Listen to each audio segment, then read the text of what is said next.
Students नमस्कार, स्वागत है आप सभी का एपीजे ऑनलाइन क्लासेस पर।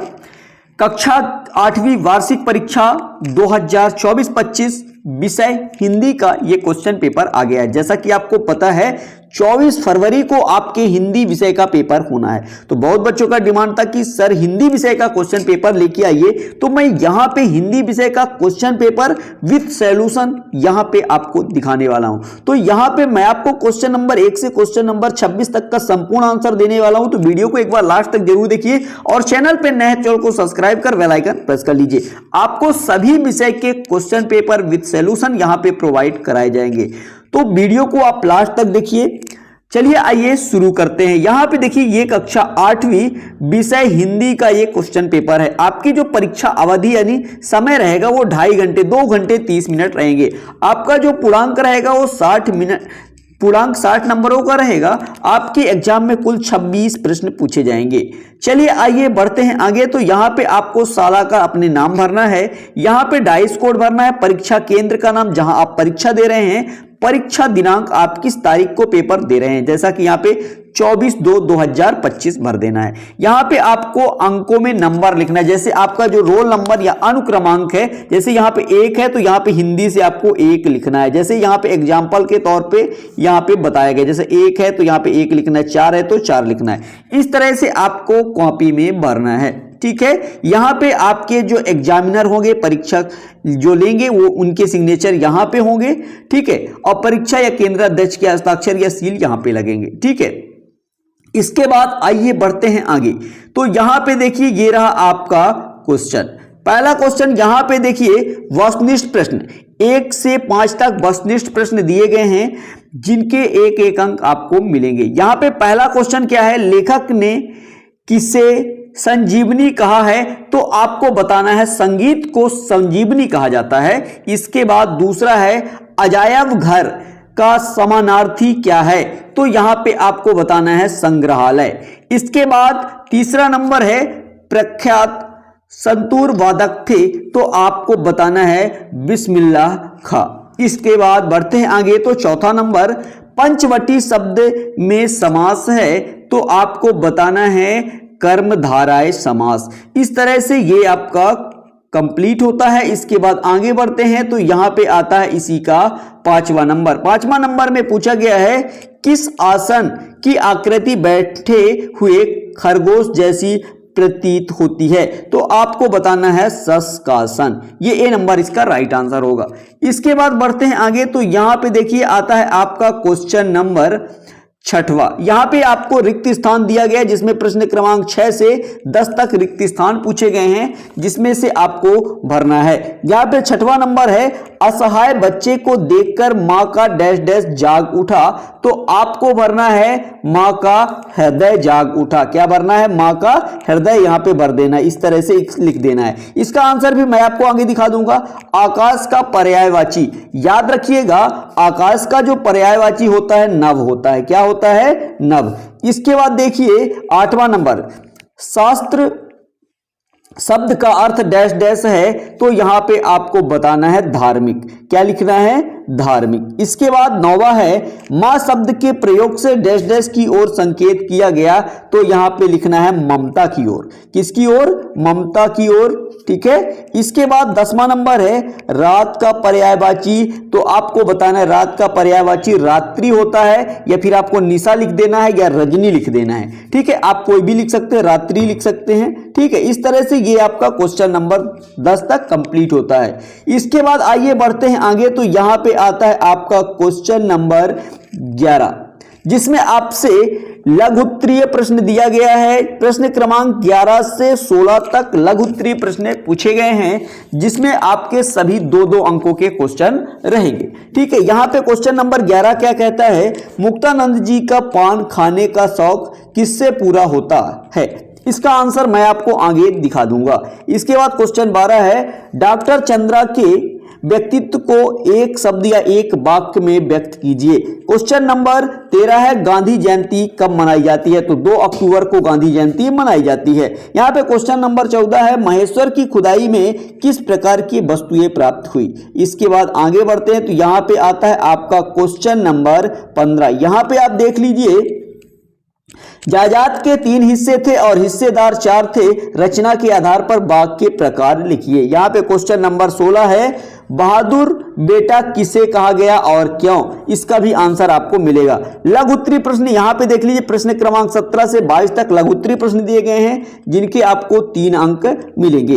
यहाँ पे क्वेश्चन नंबर 17 है, विरोधी को हम शक्तिशाली क्यों मान लेते हैं? इसके बाद क्वेश्चन नंबर 18 है, आर्यभट्टीय ग्रंथ के बारे में कैसे पता चला था? इसके बाद बढ़ते हैं आगे। तो यहाँ पे देखिए क्वेश्चन नंबर आपका है 19, स्थायी भाव और संचारी भाव में अंतर लिखिए। तो याद रखिएगा, स्थायी भावों की संख्या 10 होती है, संचारी भावों की संख्या 33 होती है। यहाँ पे क्वेश्चन नंबर 20 है, सालिम अली के चाचा ने उनको मिलाड से क्यों मिलवाया? इसके बाद क्वेश्चन नंबर 21 है, राजा भोज किस वंश के शासक थे व उन्होंने मध्य प्रदेश में क्या क्या कार्य किए?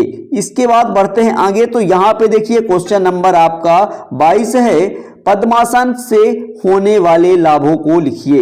इसके बाद क्वेश्चन नंबर आपका 23 से 26 तक, जो कि सभी क्वेश्चन 5-5 अंकों के हैं। यहाँ पे देखिए क्वेश्चन नंबर यहाँ पे देखिए ये रहा आपका क्वेश्चन नंबर 23, निम्नलिखित पद्यांश का संदर्भ सहित व्याख्या कीजिए। गुण के ग्राहक सहस नर बिन गुण लहै न कोय, जैसे कागा कोकिला शब्द सुने सबको, शब्द सुने सब कोय, कोकिला सबे सुहावन, दो को रंग एक, काग सब भय अपावन, कह गिरधर कविराय सुनो हो ठाकुर, मन के बिनु गुण लहै न कोय, सहस नर गाहक गुण के। इस तरह से ये आपका पद्यांश दिया है, इसका भी आंसर मैं आपको आगे दिखा दूंगा। ये रहा आपका क्वेश्चन नंबर 24, यहाँ पे गद्यांश दिया है, इसका भी संदर्भ प्रसंग व्याख्या लिखना है। यहाँ पे आता है आपका क्वेश्चन नंबर 25, शिक्षण शुल्क मुक्ति हेतु प्राचार्य को प्रार्थना पत्र लिखना है। इसका क्वेश्चन नंबर 26 है, निम्नलिखित शीर्षकों में से किसी एक विषय पर निबंध लिखना है। पहला है विज्ञान का चमत्कार, दूसरा विद्यार्थी और अनुशासन, तीसरा है एक धार्मिक पर्व दीपावली। इस तरह से ये आपका कंप्लीट होता है यहां तक। इसके बाद बढ़ते हैं आगे, तो यहां पे आप देखेंगे इसका आंसर। ये रहा प्रश्न क्रमांक 1 से 5 तक, जिसमें वस्तुनिष्ठ प्रश्न पूछे गए हैं। इन सभी का आंसर आप नोट कर लीजिए। ये रहा, पहले का सी होगा, दूसरे का भी सी, तीसरे का डी, चौथे का ए, पांचवें का ए। इस तरह से ये पहले का आंसर रहा। इसके बाद आगे बढ़ते तो यहाँ पे आता है क्वेश्चन नंबर 6 से 10 तक, रिक्त स्थानों की पूर्ति कीजिए। यहाँ पे क्वेश्चन नंबर 6 का आंसर यहाँ पे दिया गया है, असहाय बच्चे को देखकर मां का हृदय जाग उठा। यहाँ पे देखिए क्वेश्चन नंबर इसी का 7वां, और ये 8वां, ये 9वां, और ये रहा 10वां। इस तरह से ये आपका कंप्लीट होता है। इसके बाद आगे बढ़ते हैं तो ये देखेंगे आप क्वेश्चन नंबर 11 से 16 तक का आंसर। यहाँ पे देखिए, यहाँ पे पूछा गया था मुक्तानंद जी को पान खाने का शौक कैसे पूरा होता था। तो यहाँ पे देखिए, मुक्तानंद जी का पान खाने का शौक शिष्यों द्वारा भेंट किए गए पान से पूरा होता है। यहाँ पे देखिए दूसरा नंबर पूछा गया था, डॉक्टर चंद्रा एक अनुशासित विद्वान और परोपकारी व्यक्ति थी। डॉक्टर चंद्रा कैसी व्यक्ति थी? तो आपको याद रखना है, डॉक्टर चंद्रा एक अनुशासित विद्वान और परोपकारी व्यक्ति थे। ठीक है। इसके बाद आपको क्वेश्चन नंबर यहां पे देखिए अगला, गांधी जयंती कब मनाई जाती है? तो मैंने बताया था गांधी जयंती 2 अक्टूबर को मनाई जाती है। क्वेश्चन नंबर इसी का अगला है, महेश्वर की खुदाई में प्राचीन मूर्तियां, सिक्के और औजार अन्य ऐतिहासिक वस्तुएं प्राप्त हुई। इसके बाद आगे बढ़ते हैं तो इसी का क्वेश्चन नंबर अगला है 15 और 16, यहां पे देख लीजिए। ठीक है। तो यहां पे अगला क्वेश्चन क्या कहा गया था? जायदाद। जायदाद के 3 हिस्से थे और हिस्सेदार 4 थे। यह वाक्य विस्मय बोधक वाक्य है क्योंकि इसमें असमान बंटवारे को लेकर आश्चर्य व्यक्त किया गया है। इसके बाद बढ़ते हैं आगे तो यहां पे देखिए क्वेश्चन नंबर 16 का आंसर, जिसमें आपसे पूछा गया है बहादुर बेटा रणजीत सिंह को कहा गया है क्योंकि उन्होंने छोटी उम्र में ही अदम्य साहस और वीरता का परिचय दिया था। इसके बाद बढ़ते हैं आगे तो यहां पे देखिए, यहां पे लघु उत्तरीय प्रश्न क्रमांक 17 से 22 तक दिए गए हैं, जिसमें आपको आंसर देखना। ये रहा प्रश्न क्रमांक 17 का उत्तर, हम अपने विरोधी को शक्तिशाली इसलिए मान लेते हैं क्योंकि हमें अपनी कमजोरियां अधिक दिखाई देती है और हम अपने आत्मविश्वास की कमी के कारण विरोधी को अधिक बलवान समझ लेते हैं। ये रहा क्वेश्चन नंबर 17 का आंसर। इसके बाद आगे बढ़ते हैं तो ये रहा आपके क्वेश्चन नंबर 18 का आंसर। यहां पे देखिए, आर्यभट्टीय ग्रंथ के बारे में हमें भास्कर प्रथम और अन्य विद्वानों की टीकाओं से पता चला, जिसमें इस ग्रंथ का उल्लेख किया गया है। इसके बाद ये रहा क्वेश्चन नंबर 19 का आंसर, जिसमें स्थायी भाव और संचारी भाव में अंतर पूछा गया था। तो यहां पे देखिए, स्थायी भाव जो भावना व्यक्ति में स्थायी रूप से रहती है, जैसे श्रृंगार, वीरता आदि। इसका संचारी भाव जो भावना कुछ समय के लिए उत्पन्न होती है और फिर समाप्त हो जाती है, जैसे आशंका, हर्ष, क्रोध आदि।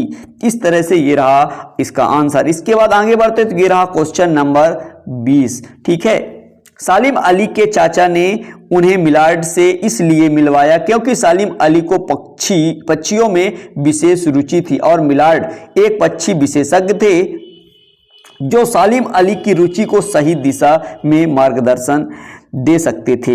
इस तरह से ये क्वेश्चन नंबर 20 का भी आंसर कंप्लीट होता है। इसके बाद ये रहा आपके क्वेश्चन नंबर 21 का आंसर।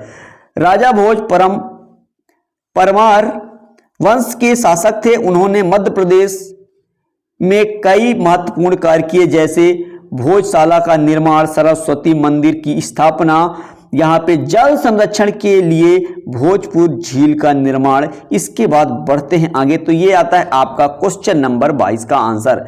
पद्मासन के लाभ, ये रहा पद्मासन के लाभ। यहाँ पे ये पहला, दूसरा, तीसरा, चौथा, इस तरह से ये भी आपका कंप्लीट होता है। इसके बाद आता है आपका क्वेश्चन नंबर 23। निम्नलिखित का संदर्भ प्रसंग व्याख्या कीजिए। पद्यांश को आपको पढ़ना है, ये रहा पद्यांश और इसका संदर्भ प्रसंग व्याख्या करना है। तो यहां पे देख लीजिए, ये है इसका संदर्भ और इसके बाद ये रहा आपका व्याख्या। ठीक है, इसका स्क्रीनशॉट करके वीडियो रोक के आप लिख सकते हैं। इसके बाद बढ़ते हैं आगे तो ये नेक्स्ट शॉट है और आता है आपका क्वेश्चन नंबर 24। यहाँ पे गद्यांश पढ़ना है और सप्रसंग व्याख्या करना है। गद्यांश यहाँ पे आप पढ़ सकते हैं। इसके बाद ये रहा इसका संदर्भ और इसके बाद आगे बढ़ते तो ये रहा इसका पूरा व्याख्या। इस तरह से आप इसका भी स्क्रीनशॉट कर लीजिए। इस तरह से ये आपका कंप्लीट होता है। इसके बाद बढ़ते हैं आगे तो आता है आपका क्वेश्चन नंबर 25, जिसमें आपसे शिक्षण शुल्क मुक्त हेतु प्रार्थना पत्र लिखने के लिए बोला गया है। तो यहाँ पे आपको विद्यालय का नाम, विद्यालय का पता लिखना है, ध्यान रखिएगा। और यहाँ पे विषय शिक्षण शुल्क माफी हेतु प्रार्थना पत्र। यहाँ पे महोदय या महोदया आप अपना नाम लिखेंगे, अपनी कक्षा का नाम लिखेंगे और इस तरह से आपको लिख देना है। ठीक है, इसके बाद बढ़ते हैं आगे तो यहां पे देखेंगे ये इस तरह से आपको लिखना है। इस तरह से ये भी आपका कंप्लीट होता है। इसके बाद बढ़ते आगे क्वेश्चन नंबर 26, जिसमें आपको निबंध लिखना था। कोई एक विषय पर निबंध आप चुनकर लिख सकते हैं, जैसे कि विज्ञान का चमत्कार, इसकी भूमिका क्या है, इस तरह से आपको लिखना है। इसका स्क्रीनशॉट करिए। इसके बाद विज्ञान के प्रमुख चमत्कार, यहाँ पे इसका भी स्क्रीनशॉट आप कर लीजिए। बहुत अच्छे ढंग से आपको एग्जाम में लिखना है, कोई डरने की जरूरत नहीं। आपको बढ़िया तैयारी करके अपने एग्जाम में जाना है और इस चैनल के माध्यम से सभी विषयों की तैयारी आपको कराई जाएगी। इसके बाद बढ़ते आगे तो यहाँ पे आप निष्कर्ष लिख लीजिए। इसके बाद अगला आता है आपका विद्यार्थी और अनुशासन, इसका भी आप स्क्रीनशॉट कर लीजिए। इसके बाद बढ़ते आगे तो ये है इसका महत्व, यहाँ पे ये रहा। इसके बाद ये आगे और इस तरह से ये भी आपका कंप्लीट होता है। इसका भी निष्कर्ष आप लिख लीजिए।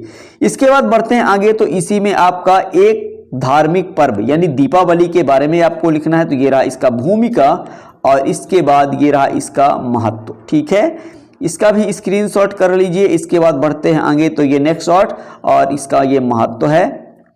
इस तरह से ये भी आपका कंप्लीट होता है। आशा करता हूं ये वीडियो आपको पसंद आया हो। वीडियो कैसा लगा कमेंट कर जरूर बताइएगा। चैनल पे नए चैनल को सब्सक्राइब कर बेल आइकन प्रेस कर लीजिए, जिससे आने वाले वीडियो का नोटिफिकेशन आप तक पहुंचता रहे और आपको इस चैनल के माध्यम से सभी विषयों की बेहतर ढंग से तैयारी की जाएगी। चलते हैं नेक्स्ट वीडियो में, तब तक के लिए जय हिंद, जय भारत, थैंक यू।